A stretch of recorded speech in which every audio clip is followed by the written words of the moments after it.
2021 साली पी.व्ही. सिंधूने ऑलिम्पिकमध्ये पदक जिंकल्यानंतर जेव्हा पंतप्रधान नरेंद्र मोदींची भेट घेतली त्यावेळी तिच्याबरोबर तिचे साऊथ कोरियन असणारे कोच देखील होते।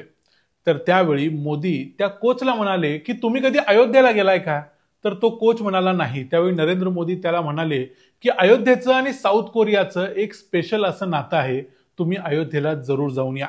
नरेंद्र मोदी नक्की काय म्हणाले ते तुम्ही या व्हिडिओमध्ये बघा। So you are from Korea? Yes, sir. Wow. South Korea, sir. Namaste, sir. Ever have you visited Ayodhya? Yeah. Ayodhya? You know anything about Ayodhya? Did you visit? There is a special relation with Korea and Ayodhya. And last time, the first lady, your president's wife, she came to Yes, sir. she came to attend that function in Ayodhya. Yeah. She was a special guest. आता नरेंद्र मोदी या कोचला अयोध्येबद्दल का सांगत असतील? तेव्हा तर राम मंदिर देखील तयार झालं नव्हतं, म्हणजे 2021 मध्ये। आणि अयोध्येचं आणि दक्षिण कोरियाचं असं काय नातं आहे? दक्षिण कोरियातले जवळजवळ 60 लाख लोक आज देखील अयोध्येला आपलं अजोळ का मानतात? आणि काय आहे दक्षिण कोरियाचा आणि अयोध्येचा 2000 वर्षांचा इतिहास आणि संबंध ते जाणून घेऊया आजच्या या व्हिडिओमध्ये। मी आहे रणजित यादव आणि तुम्ही पाहताय द मराठी वाना। साधारण 2000 वर्षापूर्वी दक्षिण कोरियामध्ये जेव्हा एक करक नावाचं राज्य होतं, या करक राज्याला राजा नव्हता। राजाचं काम 9 लोकांचं एक मंत्रिमंडळ करत होतं। त्यावेळी आकाशवाणी झाली आणि एका पर्वताच्या टोकावर करक राज्याचा नवीन वारस सापडेल असं सांगितलं गेलं। त्याप्रमाणे तिथल्याच एका पर्वताच्या टोकावर एक पेटी सापडली। त्या पेटीमध्ये एक छोटं बाळ मिळालं। या बाळाचं नाव ठेवण्यात आलं किंग सुरो, म्हणजे राजा सुरो।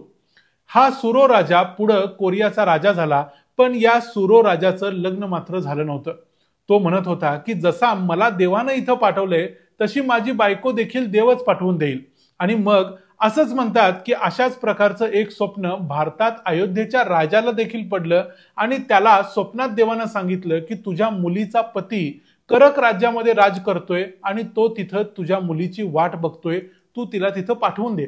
त्याप्रमाणे मग 16 वर्षांची युवराज्ञी सुरीरत्ना, जिला अयोध्येच्या राजानं अनेक वर्ष जवळजवळ 16 वर्ष अतिशय प्रेमानं वाढवलं होतं, त्यानं तिला एका जहाजात बसवलं, आपल्या मुलाला देखील तिच्या बरोबर पाठवलं आणि साऊथ कोरियाच्या दिशेने ते निघून गेले। आता या राजकुमारी सुरीरत्नानं साऊथ कोरियामध्ये जाऊन तिथं काय केलं, त्याचं आजच्या इतिहासाशी कसा संबंध आहे आणि तो अजूनही कसा टिकून आहे? इथं तुम्हाला प्रश्न पडेल आणि अभिमानही वाटेल की एक भारतीय राजकुमारी कोरियामध्ये गेली। पण प्रश्न असाही पडू शकतो की ती अचानक कोरियासारख्या देशात गेल्यावर तिथली भाषा तिने कशी शिकली असेल? तिथं गेल्यानंतर ती देखील अशा वातावरणात राहिली की ती सहजपणे तिथली भाषा शिकू शकली। त्याचप्रमाणे आजच्या जगात बिझनेसमध्ये, करिअरमध्ये पुढे जाण्यासाठी आपल्याला देखील इंग्लिश यायला पाहिजे, इतर भाषा यायला पाहिजेत, पण आपल्या भोवती अशा प्रकारचं वातावरण नसतं। त्यामुळे एखाद्या क्रिटिकल क्षणी जेव्हा इंग्लिश बोलायचं असतं त्यावेळेला आपल्याला शब्द सुचत नाहीत आणि आपण गडबडतो, अडखळतो। मग फक्त भाषेमुळे आपल्या आयडिया रिजेक्ट केल्या जातात। या फक्त मॅनेज करण्याच्या सवयीला आता रामराम करूया। फक्त एकदा इकडे पहा। Me speaking English very very bad, you helping me learn? मी तुम्हाला हे इंग्लिश मध्ये योग्य प्रकारे बोलण्यासाठी हेल्प करेन। My spoken English is poor, can you help me improve it? पाहिलं, एका क्षणात अगदी पर्सनली तिनं मला करेक्ट केलं, तेही आपल्या भाषेत। एका चांगल्या डिझाईन केलेल्या सिस्टीमचं हे लक्षण आहे। आणि सुपरनोवा AI ॲप हे एक स्मार्टेस्ट चॉईस का आहे?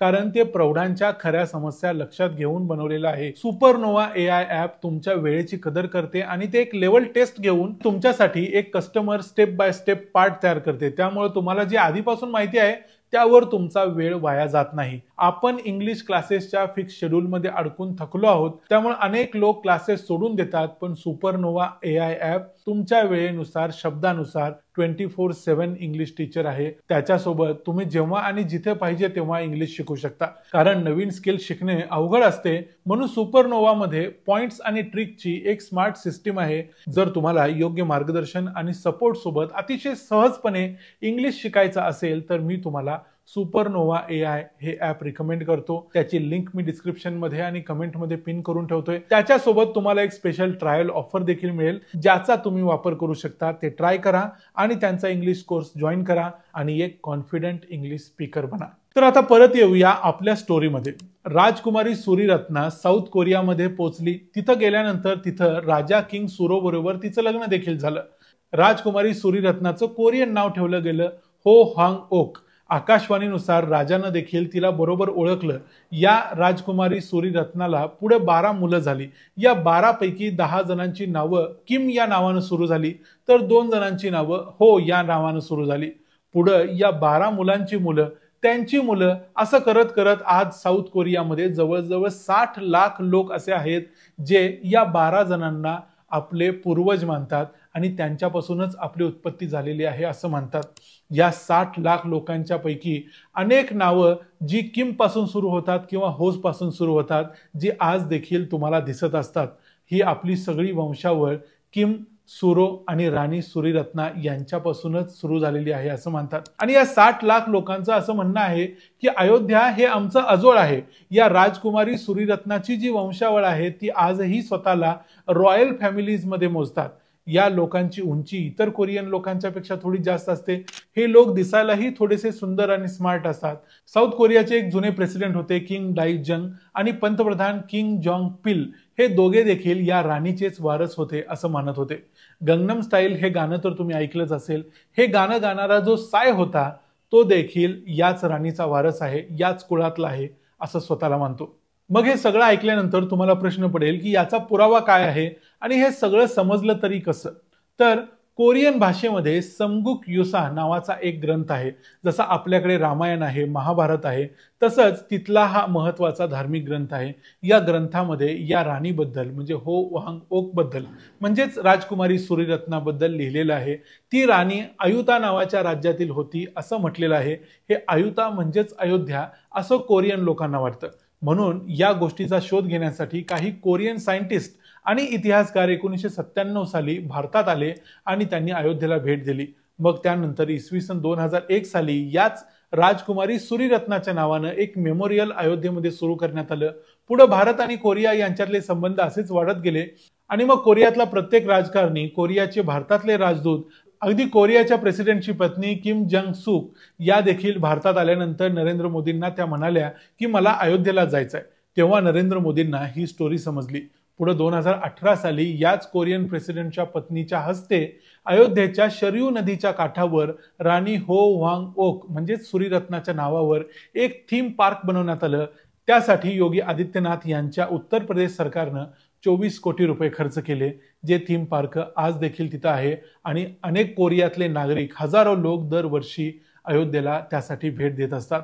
साऊथ कोरियामधल्या गिमहे सिटी या शहरात देखील या राजकुमारी सूरीरत्नाचं एक स्मारक आहे. याच स्मारकाच्या शेजारीच काही दगड एकमेकावर रचलेले आहेत. असं म्हणतात की राजकुमारी सूरीरत्ना जेव्हा कोरियामध्ये गेली तेव्हा तिथं जाताना ती अयोध्येतून काही दगड तिथं घेऊन गेली आणि हे तेच दगड आहेत.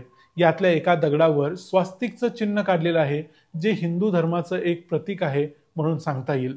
2019 साली याच हो आंग ओक नावाच्या राणीच्या नावानं भारत सरकारनं एक टपाल तिकीट देखील प्रसिद्ध केलं होतं. तर असा आहे अयोध्या आणि साऊथ कोरिया या जवळजवळ 4500 किलोमीटर दूर असणाऱ्या दोन महत्वाच्या ऐतिहासिक राज्यांचा 2000 वर्षांचा संबंध आणि इतिहास. हा संबंध आणि हा इतिहास तुम्हाला कसा वाटला ते आम्हाला कमेंट्समध्ये जरूर सांगा. तुमच्यापैकी किती लोकांना ही स्टोरी अगोदर माहिती होती ते देखील आम्हाला कमेंट्समध्ये सांगा. पुन्हा भेटू पुढच्या व्हिडिओमध्ये. तोपर्यंत पाहत रहा द मराठी बाणा. जय हिंद, जय महाराष्ट्र.